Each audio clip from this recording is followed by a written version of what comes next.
Hey everyone, Rachel here from Things We Wear, and today I wanted to do a little bit behind the scenes work on sizing. I just released a video about grading in Tech and just the grading process in general. And at the end of that one, I talked about ASTM and where you can learn about grading in more depth. And then it suddenly occurred to me, you know what, a great resource and something that I actually do a lot is I check out brand websites to see what their sizing is. And that's a great place to start if you're interested in grading and how sizes are working. Every brand has their own way, but they do disclose that information because they need to tell you what their sizing is. So here's a great example. I'm on the J. Crew website here, and I just searched J. Crew size charts. You could do this for any brand, just whatever brand you want, just click size charts. And here is their top size chart for regular. So within some brands offer different height categories. So when we're talking about petite, petite is just referencing height, but it can also be about proportion. And then tall, of course, the same way. Different brands do specialty sizing in different ways. Some of them fit their petites and their tall, some of them don't. But one thing I would say that might be different between petite, regular, and tall is that not only are lengths maybe going to be adjusted, like let's say inseam lengths or sleeve lengths, but a company who's really doing it with a lot of thought will probably fit that on a model, and they will think about little details. Like a petite person maybe wants a slightly smaller button so it doesn't look so cartoonish on them. Maybe they want slightly different proportions of like pocket shapes. Design details often need to be adjusted a little bit one way or another so that on a petite person it doesn't look overwhelming or cartoonish. So if you are a petite person and you have a brand that you really like, definitely leave me a comment below because I'd love to check out that brand. And then also probably what they're doing is they are fitting and really evaluating how that style actually looks on a petite person, because it is more than just, in my mind, just lengths. That's my opinion. Anyway, so size charts, this is regular, and you'll see that they've listed an extra, extra small is 000, extra, extra small 0, extra small 0. And so you'll see that actually each of these size categories has one numeric correlation. And then when we get to small, we're getting two numeric correlations. So a 4-6 is a small, an 8-10 is a medium, a large 12-14. An extra large is only a 16. An extra extra large / 1x is an 18. 2x 20. 3x is 22 and 24. So you can see it's a little bit choppy, which is funny. That these numeric numbers are not quite equally distributed, and that's probably because J. Crew probably had a size chart that was including these more middle tone sizes, like extra small through extra large, and as they made these extra sizes, they had to sort of like reconfigure how they did their grading, and it got a little funky. So that's why you're seeing these unusual size jumps. And there's even more to say about that. So now let's look at how much is grading per size. So from 000 to 0, 1 inch. All right, and then 1 inch here, 32, 33. This is the bust. 1 inch here, 1 inch here, 1 inch here. So this is something that is a little confusing. I would say it's very normal that on a numeric size, the bust, waist, hip grading would be 1 inch. And I'm just going to talk about women's for now. So it would be very normal. Okay, whoops, sorry, I got interrupted, lost my train of thought there, but I think we were talking about bust grade. So typically bust, waist, hip, those are going to grade about 1 inch for women, and 1 inch per numeric size and 2 inches per alpha size. So this is the alpha size, the small, medium, large, and this is the numeric size. So you'll see this is a little confusing because from size small, it encompasses a 4-6. So from size small, it could be 35 to 37 at the medium. So that's a 2 inch grade. But from size small to extra small, again, we're getting a 2 inch grade, 35 to 33. But small to extra, extra, extra small, or 2x small, it's too hard to say that many x's. It's just a 1 inch grade, and the same here. So you'll see it's not actually grading 2 inches. I do have some theories around that, and part of that theory is that as people get smaller, when you think about a smaller person, the percentage that they're getting smaller, like if you kept, let's say you took a size small and you made it 50% smaller every time, the numeric amount that it would actually get smaller would be less each time because it's coming from a smaller place. So in some ways, it does make sense that grading would be lessened as you go down in a size scale and more as you go up in a size scale, because an inch off on a smaller person is percent-wise a bigger amount than an inch off on a larger person, if that makes sense.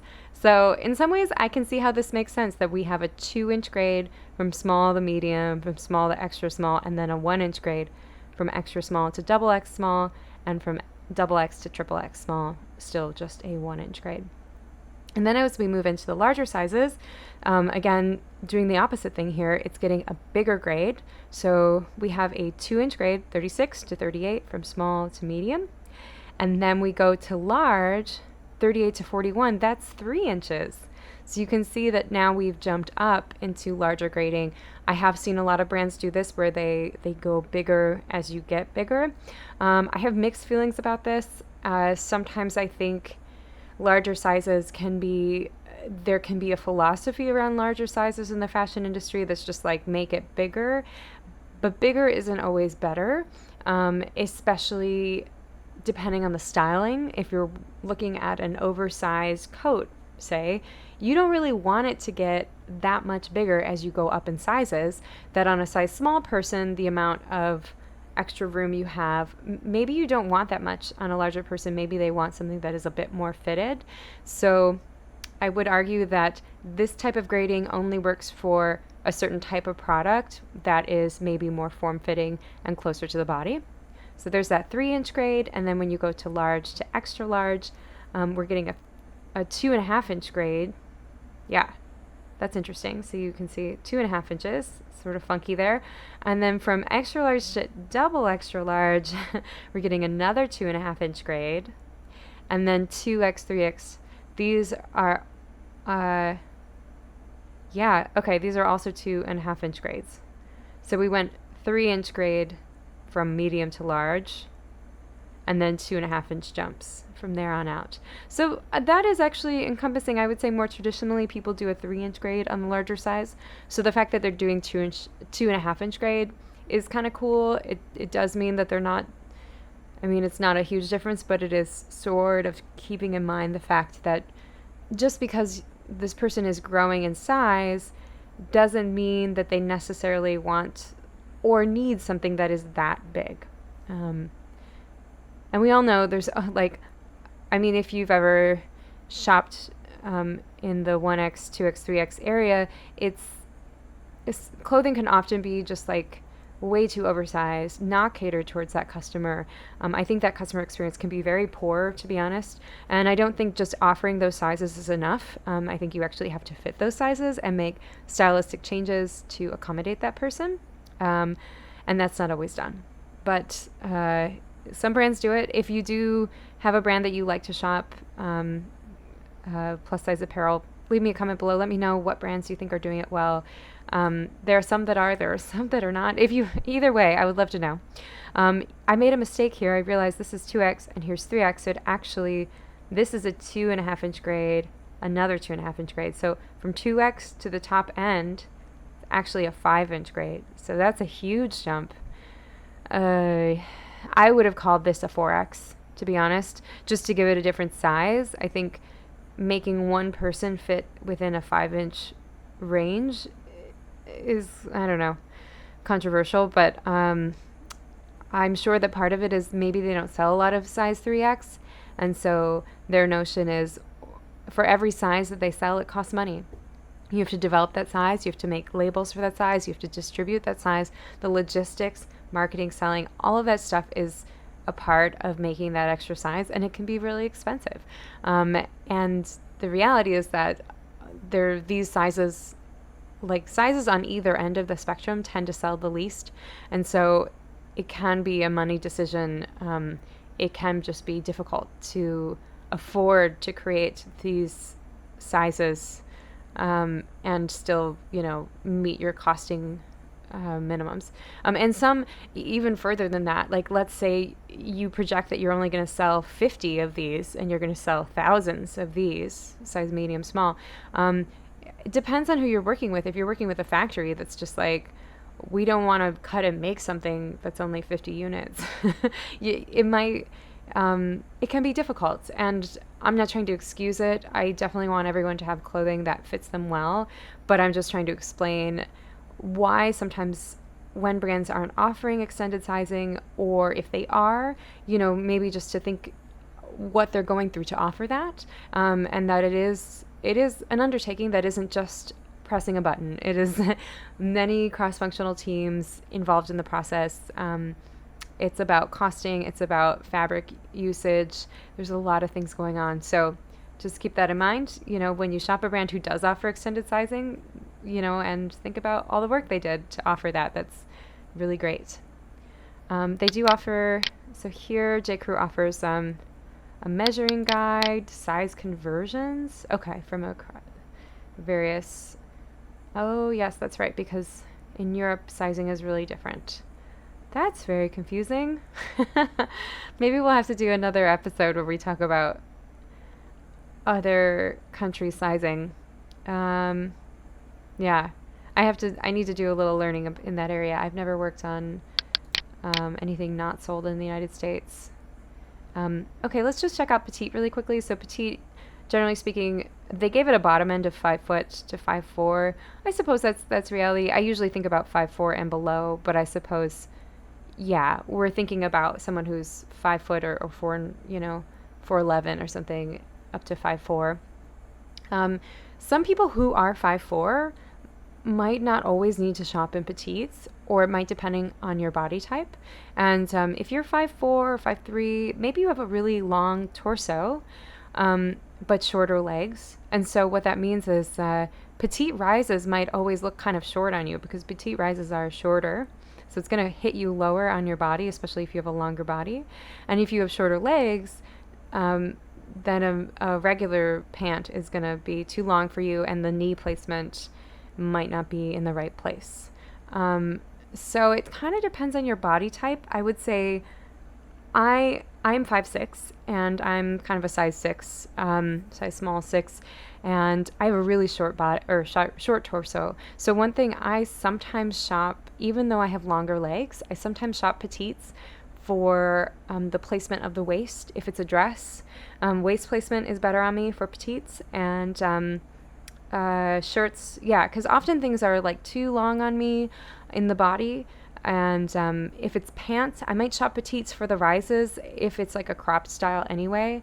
And, I might try it on first, but I sometimes will shop petites specifically because my body is more proportionally like a petite person. So just keep that in mind when you're shopping petites. And if you're, on the tall end of petites, you might be able to go back and forth depending on where your body proportion is. And tall, so usually the difference between regular, petite, and tall, it's from regular to petite, usually it's, do they have inseam? They're not showing inseam. Usually inseam is about 2 inches less than regular, and usually tall is 2 inches more. But of course that could change, but if you look at they're not giving a size range for regular. This is petite 5 to 5'4", regular is probably 5'4" to, I guess, 5'9", and then tall is 5'9" to 6 feet.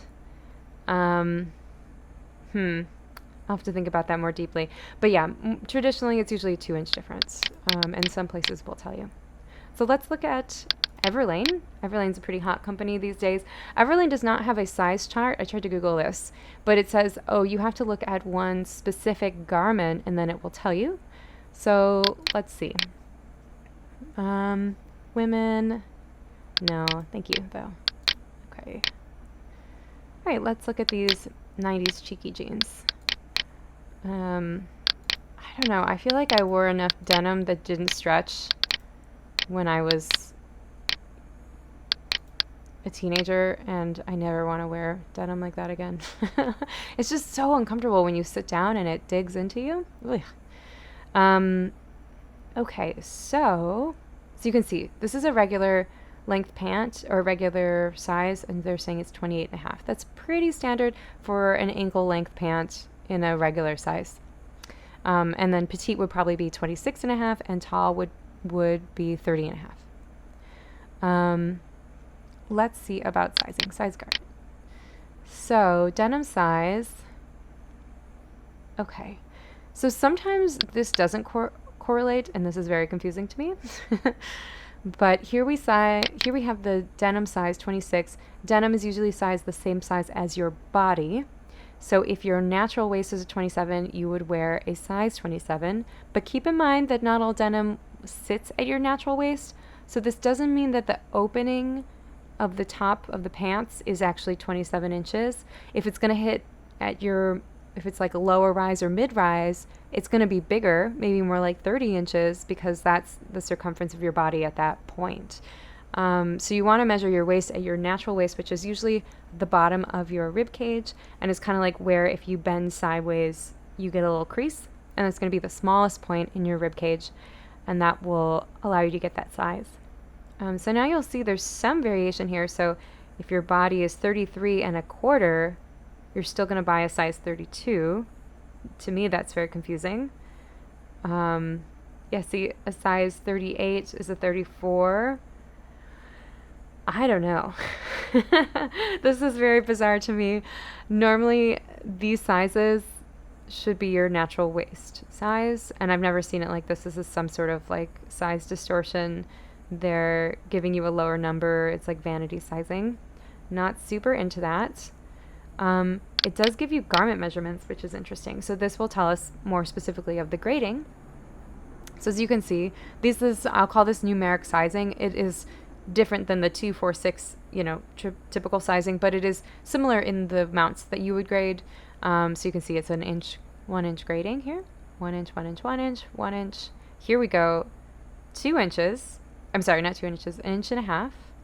And then another 1.5 inches and another 1.5 inches. So they did get a little bit larger with their grading. That would be akin to a 3-inch grade on that alpha grading. So this is sort of like that traditional 3-inch grade when you get to size large and above. And then let's look at the hip. So again, 1 inch grade, 1 inch grade, 1 inch grade, 1 inch, 1 inch, 1 inch, 1 inch, 1.5 inches, 1.5 inches, 1.5 inches. So there we go. So once we get up to these sizes. Now let's talk about thigh. So thigh is definitely related to hip. When I work on grading, thigh is complicated because thigh has to do with how much reach you're getting on your rises, and it adjusts your rise shape. In general, thigh should be aligned with how your hip is grading. It's not going to have the exact same grade because, of course, you are grading the rise reach as well. And you're also grading it on the like it's one leg rather than a hip is your total hip circumference. So these numbers aren't going to exactly align, but they are correlated. And so I don't feel strongly about one specific grade for a thigh. To me, it's more about the shapes and the fit. So you can see here, this is 21 1/8 and 21 3/4. So it's grading 5/8.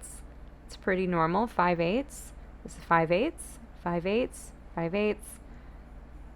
This is 5/8, and that's another 5/8. This is 7/8. Yeah, 7/8 and 7/8. So okay, so once we get to the larger sizes, the 3-inch grade, we're moving into 7/8 for the thigh, and I think that's pretty standard. You would see on most grading POM charts. Leg opening. Leg opening, I think, to me, leg opening is another one of those design areas similar to a cross shoulder, where I think that it often gets too big on larger sizes and actually too small on small sizes.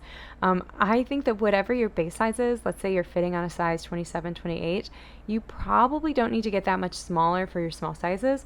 And at the very minimum, if you're working on grading or you're working on a pair of pants, you should check whatever the smallest size is. Make sure a person who is size 23 can physically put it over their foot and ankle, because feet and ankle, like I could lose a lot of weight and maybe be a size 25, but my foot and ankle will never change sizes. So true there's some amount of hard and fast of how small you can get with your leg opening without risking the product. And this is where I would say double check these numbers and make sure that a person could physically put this on. This is actually not that small, so this is 6 1/4 on the half. That's plenty of room for your leg, I would think. I'd still check it, but I would think. But this is grading a 1/4 inch, 1/4 inch, 1/4 inch, 1/4 inch, 1/4 inch, 1/4 inch, 1/4 inch, 3/8. Yeah, 3/8, 3/8, 3/8. A little bit bigger. Actually, I think that's a great grade. You're not getting a lot of distortion here. Sometimes you'll see pant opening gradings to be a little bit more dramatic. And I think you lose the shape of the garment. One thing I would say that is a bit of a misnomer that I find people want to do is as they go up in size, let's see if I can just, here we go. So this is your size small, let's say. As you go up in size, this is going to get bigger here and here and here. But your leg opening on the body, even though the shape might end up looking a little bit more tapered looking, on a person, on let's say an extra large person, it still looks like a straight leg or a slightly tapered leg. You don't need to grade your leg opening as much as the rest of your pant. I think that people feel that way because it looks, there's this feeling that you want to keep the shape consistent from every size, but the reality is that once it's on a human being, see, we're just looking at this flat garment, but like when it's on their body, they're filling it out in depth as well. So we're not seeing all the width, and what we're really seeing at the leg opening is how much it stands away from your ankle. And when you look at the ankle difference between a person who's a size 23 and a size 40, the ankle difference, sure, it's different, but it's not wildly different. And so you really don't need to grade this leg opening quite as much as maybe you think. But this is why I'm a proponent for you should try on your smallest size and your largest size, or at least some sizes in between, to make sure that you are maintaining a certain stylistic look. I think you would be surprised. Let's go back to garment measurements. So inseams, you'll see that inseam is not growing, and that's pretty typical for ankle. Yeah, 26.5, 28.5 for regular. So it is pretty standard that within a size bucket, so this is regular sizing, the inseam is always going to stay the same. And then the only time the inseam will get longer or shorter is when you go from petite to regular or regular to tall. So let's see. I wonder if we can look at what the petite is. Looks like they maybe don't have petite in this size. Okay, so we might not be able to know. But yeah, this gives us a pretty good idea. And I like that you can cross-check. It doesn't give you rises, which I think is a little, I mean, it's fine, but they're already giving you so much information. I would love to know the rises. And they are actually giving you rises here. It says it fits at high waist. I would just say it fits at your natural waist. I don't think high is a necessary adjective here because your waist is your waist, and if you go above your waist, then it's like an empire waist, or it's like on your rib cage. In my opinion, high is not a good descriptor. I would say natural waist, or if it's lower, I would say low waist, low rise, mid rise, low hip. But high waist is not a word I would use. But yeah, I would say this sits at your natural waist. Rise is 11 inches. This is on a size 28. Okay. I don't know. Is that right? Leg opening 14. Let's see if that's accurate. On a size 28, leg opening is 13.75. Okay, pretty close. It's not wildly off. I would say sometimes be wary of these descriptions. I don't know that they're really always catered to. I don't know where these measurements are coming from. If they are, like, let's say you're looking at a petite size, this might not update, so you might be like, hey, I'm petite, but it's has a rise of 11. That's way too long. I would take these descriptions with a grain of salt. And Okay, well, the point of this is grading, so I'm not going to get too. It's so easy for me to get sucked into these descriptions. It's kind of a pet peeve of mine. I find descriptions are often a little bit misleading and not super accurate. I would really love to see the fashion industry include their fitting people in the process of writing these descriptions. So I think tech designers, pattern makers should be involved in writing the details of their garments on the website, because I think that so often this is the information that as a online consumer you are getting to buy a product, and if that information isn't 100% accurate, then you're buying it based on inaccurate information. And I think past that, I don't know that this information is inaccurate, but I don't know that it's specific. And I think that's almost just as bad, because I think so many people don't really understand the apparel industry. They don't understand sizing. They don't understand fabrication. So they really need more details. So I think this area to me is an area that a lot of brands could improve on greatly. And I would love to see some change in the industry when it comes to details and then garment measurements. I think that the fact that Everlane actually provides garment measurements is incredible. I don't think I've seen this very often, so this is pretty cool. I'll give them that. I wish they had rises, but at least they have something, and you can look at it in centimeters if you like centimeters. I don't. And if you need help with where to measure, there you go. I don't know, neck. I don't think neck is, well, it's good to know your measurements. It's good to practice. We can do a little info session about how to measure yourself if any of you are interested. All right, and maybe I'll just check out one more. I think this was really interesting. I checked out Lane Bryant's size charts, and let's see what it says. Size chart, Lane Bryant. So I think Lane Bryant's really interesting because they market just to a certain size demographic. And to be honest, I don't know much about how well their garments fit. I haven't really heard very much feedback about it. If you know much, please leave me a comment below and let me know what your thoughts are. But let's see size charts. Let's just look at tops. I think it'd be interesting to just see how their sizes break down from size to size. So here we have numeric sizing, 10, 12, 14. I like that they're staying away from small, extra large, those alpha sizing. And part of that is because you're inherently giving a judgment on a size, right? It's like, oh, you're small, but you're extra large. like a numeric sizing, if we're talking about size equality and size discrimination, maybe, when you're using numbers are just numbers, and it's nice that they don't include any bias. They're just numbers. So I like that Lane Bryant is doing this, 10, 12, 14, 16, 18, and you can see that they're providing this. So these numeric, as I said in my earlier in this video, usually in numeric sizing you'll see a 1-inch grade, but see, we're seeing a 2-inch grade. 2 inches, 2 inches, 2 inches. But one thing that I find really interesting is it's not changing. It's 2 inches all the way up, nothing weird, funky, no like half 1X extra extra large, that's a 1-inch grade, but then you get to the next size and it's a 5-inch grade. Like, this to me actually makes a lot of sense because you're providing so many more sizes for people. So, just because you're a size extra large doesn't mean that you have to fit into something that has 5 inches of, play in it, like one way or the other. At Lane Bryant, the difference is 2 inches, which is actually pretty small. That's a total circumference measurement. So if you're looking at a garment, like let's say you're looking at a shirt, 2 inches is just a half inch on either side. And so that's actually not very much. That's great. They're really providing a lot of sizes for people, which I think is so great. And really, it's very, what's the word that I would like to say? I think it's very inclusive.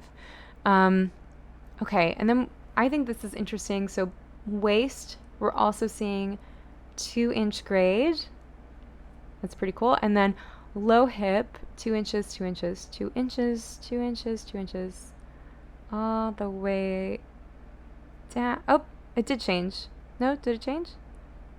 I think my eyes are going wild from looking at so many of these. 66, 68, 70. Okay, yeah. It did not change. And so in that way too, the proportions stayed the same. So you'll see 38 to 40 and a half. So that's a 12.5 inch difference from your bust to your low hip. And that would be considered very classic curvy proportions. So you'll see that these proportions are maintained. So 12.5 inches from, oh, I said that wrong. That's not right. I meant to talk about waist, not bust. When we talk about curvy proportions, it's usually the difference between your waist and your low hip. So in this case, it's actually less than that. Okay, yeah, it's 8.5 inches. And then I suppose that continues all the way down, 8.5 inches. So that is interesting. So this is really catering towards someone who's maybe more full in their waist, less of a defined waist shape. Traditionally, when we talk about curvy bodies, usually it's the difference between waist and low hip, and that regular on like a middle range size on a small medium would be a 9-inch difference, and curvy would be more like a 10 inches or more difference. And this changes from, of course, this is totally subjective. That's what ASTM says. Other brands have their own way of defining what curvy and straight is. I'm finding that I believe more people are curvy than straight, but maybe that's just my personal experience. So it's interesting here to see that this is really falling into a more regular proportion, where someone is more full in their waist and not necessarily as curvy. But I would think that this is probably based on something. So it would be interesting to know how their garments fit, and if the people who shop there feel catered to and feel like things are fitting them well. So, all right, so I think I'm going to stop there. I've rambled long enough. If you are interested in this sort of thing, please leave me a comment below. Let me know if you have a favorite brand that you shop at that always fits you every time. I'd love to go into more depth on that brand. We can talk about what they're doing or what I think they might be doing based on how they promote themselves and what their website says. And thanks as always for watching, and I will see you in my next video. Bye.